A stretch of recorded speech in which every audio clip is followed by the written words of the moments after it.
Bonjour et merci de nous retrouver pour Sagesse bouddhiste. Nous continuons cette semaine notre évocation de la nonne Ayya-Khema, occidentale laïque qui fut ordonnée au Sri Lanka au dernier tiers de sa vie. Cette femme fut bouleversée par la découverte du bouddhisme et de la méditation. Elle en montra d'ailleurs la voie à d'autres femmes, mais aussi à tous ceux qui venaient suivre ses enseignements. Elle qui fonda plusieurs temples en Asie et en Europe, dans la tradition Theravada des moines de la forêt. C'est ce dont nous vous parlions la semaine dernière. Ce dimanche, nous évoquerons avec notre invitée Jeanne Schutt le rapport qu'entretenait cette femme avec la méditation.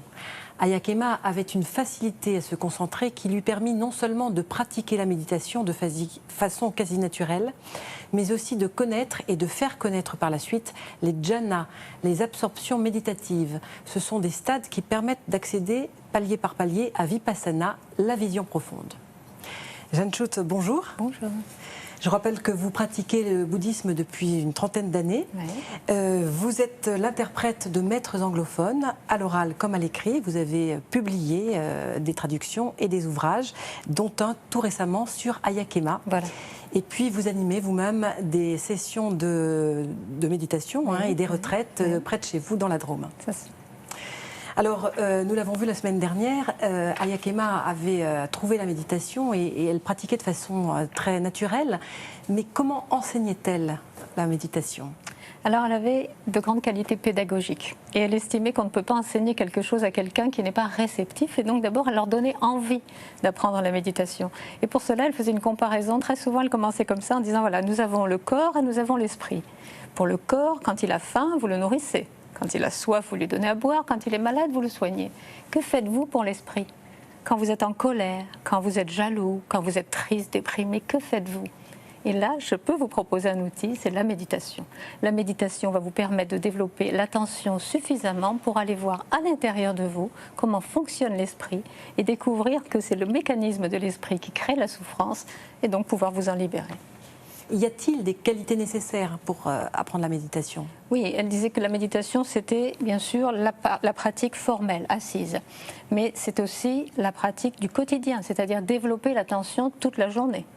Et c'est aussi développer des qualités particulières dont le Bouddha a parlé. Alors parmi ces qualités, il y a la première qui est la confiance. Pour pouvoir se lancer sur une voie, il faut avoir confiance. Si on est plein de réticence, on ne va pas y mettre tout son cœur, ça ne va pas fonctionner.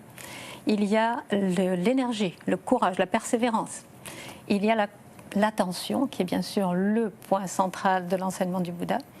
Il y a la concentration, qui était son point fort, ce qu'elle enseignait, la concentration juste dont le Bouddha parle beaucoup. Et puis, il y a la sagesse, qui est à la fois l'aboutissement de toutes ces qualités, des fruits de ces qualités, et puis également le point de départ, puisqu'il faut avoir assez de sagesse pour vouloir s'engager avec confiance sur une voie spirituelle. Donc c'était des qualités qu'elle cherchait à entraîner, enfin à développer parmi ses étudiants. Oui, alors elle enseignait beaucoup à partir de textes du Bouddha. Par exemple, elle va prendre les 5 obstacles ou les 5 qualités à développer, les 7 facteurs d'éveil. Elle prenait l'enseignement du Bouddha et puis elle le développait toujours en parallèle à des retraites de méditation. Est-ce qu'elle préconisait de connaître le Dharma aussi ? Le Dharma est très important, non seulement parce que l'enseignement du Bouddha est intéressant, mais aussi parce que quand on pratique beaucoup la méditation, on se retrouve dans des situations, des fois, où, par exemple, on va avoir des grandes lumières qui vont nous traverser, ou bien on va avoir des suées, on va avoir des picotements dans tout le corps, ou bien on a l'impression de s'enfoncer dans un puits noir. Et tout ça, ça peut être effrayant. Mais quand on a lu l'enseignement, quand on connaît... Vous savez, on dit du Bouddha qu'il nous a donné des poteaux indicateurs.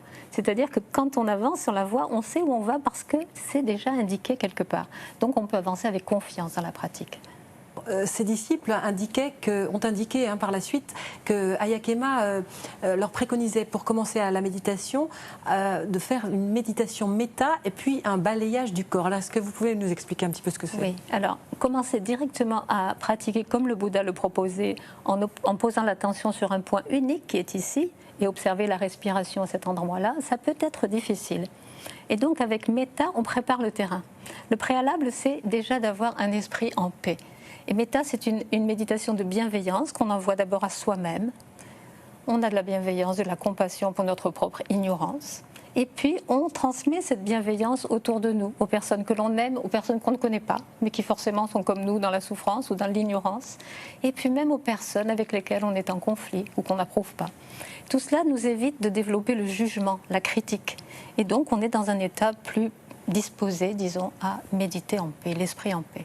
Et le balayage du corps, qu'est-ce que c'est? Le balayage du corps, encore, c'est une technique qui permet de bouger, c'est-à-dire au lieu de rester sur un point unique, qui est quand même assez difficile, on va donc poser son attention sur les sensations à l'intérieur du corps, ce qui quand même demande pas mal d'attention, mais une attention qui va bouger. Par exemple, quand on va être au niveau des yeux, on va sentir les petits muscles derrière les yeux, on va être attentif aux sensations. Dans la bouche, quand on arrive à cette zone-là, il y a beaucoup de sensations, la langue par rapport aux dents, par rapport au palais, etc. Donc quand on est dans l'observation des sensations, on est forcément en train de développer l'attention. Mais tout ça, ce sont des préalables pour arriver quand même à la technique dont le Bouddha parle et qui amène à des états de concentration profonde, qui est l'observation sur un point unique. Alors, ce sont des préalables, comme vous dites, parce qu'en fait, Aya Khema avait la particularité d'enseigner à la fois Vipassana, la vision profonde, mais aussi Samatha, la concentration, hein, c'est-à-dire avec ce qu'on appelle les jhanas. Hein, vous allez nous expliquer ce que c'est, parce que c'est très peu utilisé. Oui, alors Vipassana, le Bouddha, c'est vraiment la marque spécifique du Bouddha. Jusqu'à présent, à son époque, on avait beaucoup pratiqué la concentration, donc Samatha, mais lui est allé un pas plus loin avec Vipassana. Mais pour arriver à Vipassana, il faut avoir déjà un état de concentration profonde. On ne peut pas y arriver comme ça spontanément. Donc, il y a cette méditation Samatha, qui est la méditation qu'on appelle de la tranquillité, justement pour pacifier l'esprit.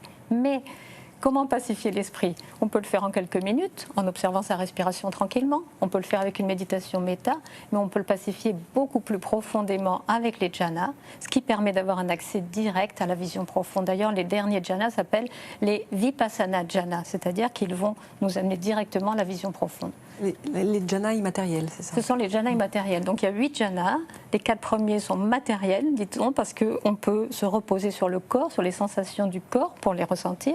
Les 4 suivants sont appelés immatériels parce qu'ils sont au-delà du corps. Alors, comment fonctionnent les jhanas, les uns par rapport aux autres, ou comment Alors, les 4 premiers sont normalement abordables pour tous.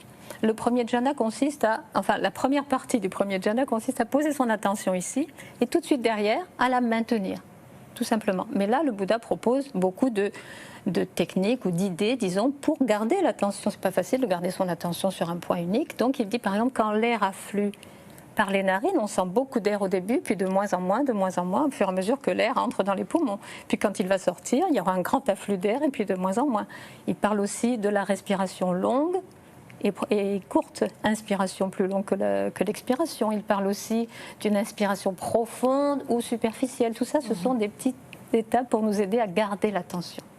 Au bout d'un moment, si on arrive vraiment à la maintenir en place, cette attention, il y a une espèce de joie qui monte de l'intérieur, c'est un peu comme des bulles qui montent. Et là, le Bouddha nous dit, arrêtez l'observation de la respiration, posez l'attention sur les sensations qui correspondent à ce sentiment de joie. C'est le deuxième jhana. C'est le deuxième jhana. Donc on va poser toute notre attention sur les sensations et ça fait une forme d'euphorie en fait. Ça monte, ça monte, ça monte, jusqu'au moment où ça se calme. Pendant tout ce temps-là, on observe tranquillement, mais on observe des sensations relativement agitées. Et puis à un moment donné, ça se calme tout seul et on arrive au troisième jhana qu'on appelle le bonheur-contentement. C'est-à-dire qu'il y a la même joie qu'au début, mais elle est beaucoup plus paisible. Et pour arriver au quatrième jhana, on fait quelque chose de différent. Le Bouddha nous dit à ce moment-là, vous orientez votre esprit. C'est-à-dire que vous dites à cet observateur qui a observé la respiration, qui a observé les sensations, vous dites à l'observateur maintenant, écarte-toi du chemin. Et bizarrement, il comprend. C'est-à-dire qu'à ce moment-là, il y a quelque chose qui s'ouvre. Il y a quelque chose qui s'ouvre, l'espace s'ouvre. Et puis, si vous regardez, bien qu'est-ce qu'il y a? Il y a ce qui est. Ce qui est, c'est tout. Il n'y a plus de mots, il y a juste ce qui est. Et là, il y a une espèce de joie qui tient plus de l'équanimité, on va dire. On se sent juste bien. Et à ce moment-là, on prend conscience, quand on revit cette expérience plusieurs fois, qu'on est dans un état de non-moi. L'observateur, c'est le moi. Quand l'observateur n'est pas là, on est dans le non-soi, qui est un des grands enseignements du Bouddha, qui souvent fait peur dans le bouddhisme. Qu'est-ce que ça veut dire? Je suis quoi si je ne suis pas moi? Mais là, on le vit dans la détente, dans la joie, et donc on en a un petit aperçu. Ce n'est absolument pas suffisant pour faire la véritable expérience du non-moi, mais ça nous met dans un état de réceptivité et d'avoir envie de continuer. Le Bouddha a dit, pour continuer sur la voie que je vous propose, il faut que vous essayiez pas à pas. Si ça vous convient, continuez. Et là, ça nous donne envie de continuer. Alors là, ce sont donc les 4 premiers jhanas. Oui. Et vous dites qu'ils sont accessibles à tous, alors que les 4 suivants sont réservés peut-être à...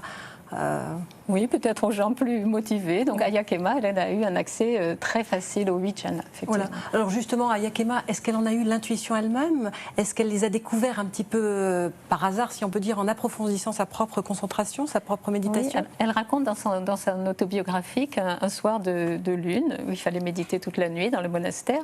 Elle commençait à s'ennuyer vers minuit, et puis elle s'est souvenue d'un enseignement du Bouddha qu'elle avait lu sur les 4 jhanas immatériels. Et elle s'est dit, tiens, pourquoi pas essayer? Elle avait eu un accès très facile aux 4 premiers, pourquoi pas? Elle a essayé, le reste de la nuit, elle a dit, je ne me suis plus ennuyée du tout, c'était passionnant, parce que on parle d'une conscience infinie, d'un espace infini, et puis aussi de la vacuité. Et donc, forcément, c'est très passionnant. Et donc, elle a fait ça toute la nuit. Et puis, plus tard, elle a demandé à vérifier la validité de son expérience auprès d'un moine et puis d'un autre. Et tout le monde lui disait, mais c'est impossible aujourd'hui de vivre les 8 jhanas, comment as-tu fait? Et jusqu'au jour, enfin, au fond du Sri Lanka, elle a trouvé un vieux moine qui lui a dit, c'est tout à fait ça, tu as raison, ce que tu as vécu, ce sont les 8 jhanas, il faut absolument que tu continues à les enseigner, c'est un art qui se perd, alors que ça fait partie de l'enseignement vraiment du Bouddha. Et à quoi mène-t-il finalement ces jhanas? Est-ce qu'ils mènent à l'éveil? Non, ils ne mènent pas à l'éveil. Les jhanas sont une façon d'approfondir l'état de tranquillité. Plus il est profond, mieux ça vaut, pour pouvoir passer ensuite à Vipassana, cette méditation qui, elle, peut mener à l'éveil. Et quand même, plus c'est profond, mieux ça vaut. Donc ce n'est pas inutile du tout. Et alors, vous dites que ce maître qu'elle avait rencontré lui avait dit que c'était très peu enseigné. Oui. Pourquoi est-ce que c'est tombé en désuétude alors, finalement? Alors, est-ce que parce que les gens s'intéressaient moins à la pratique qu'à la philosophie du Bouddha? Parce que les enseignements du Bouddha sont passionnants. Je dirais pour aujourd'hui, en particulier le 21e siècle, avec les gens qui ont tous fait des études universitaires, tous ces moines qui sont aujourd'hui dans cette tradition, ils se passionnent pour la philosophie du Bouddha, pour la psychologie du Bouddha, et tout ça, ça fait beaucoup marcher l'intellect. À quel point se passionne-t-on pour la pratique méditative? Peut-être moins. Ou alors on s'est dit, c'était valable à l'époque du Bouddha, parce qu'en Inde, à cette époque-là, tout le monde pratiquait la méditation de la concentration. Ce n'est peut-être plus valable aujourd'hui pour nous, je ne sais pas. En tout cas, elle a prouvé par sa pratique et par l'enseignement, parce qu'elle a réussi à enseigner cela à beaucoup de gens, que c'était tout à fait praticable aujourd'hui. Alors aujourd'hui, elle a disparu. Est-ce que son enseignement perdure justement? Est-ce qu'il y a une relève? Est-ce que les jhanas sont toujours enseignés? Les jhanas sont enseignés heureusement déjà, elle a choisi un de ses élèves qui était particulièrement doué pour la pratique des 8 jhanas. Elle lui a demandé de poursuivre, parce qu'elle savait qu'elle allait mourir bientôt. Elle lui a demandé de poursuivre son œuvre, il a accepté. Et donc il transmet aujourd'hui, je suis en contact avec lui, et c'est un Américain qui transmet avec énormément de succès dans les États-Unis, aussi en Europe. Il enseigne les jhanas, oui. C'est un Américain qui est basé dans le temple qu'Aya Khema avait fondé? Non, non, non, c'est un itinérant. Il est devenu, pas moine, mais il est devenu errant, sans être moine, errant. Il dit qu'il voyage tout le temps. Soit il fait des retraites pour lui-même, soit il enseigne à des retraites. D'accord. Merci Jeanne Schutt d'avoir répondu à nos questions et de nous avoir fait connaître un peu mieux Aya Khema. D'accord, merci. Pour poursuivre cette découverte, nous vous conseillons en lecture cette semaine de notre invitée Jeanne Schutt, Et s'il suffisait d'être présent, aux éditions Sully. L'ouvrage présente la vie à rebondissement de cette femme exemplaire, ainsi que la traduction de ses enseignements centrés sur la méditation. Les 8 marches vers le bonheur du vénérable Gunaratana chez Albin Michel, et puis le calendrier tibétain 2016 aux éditions Médicis.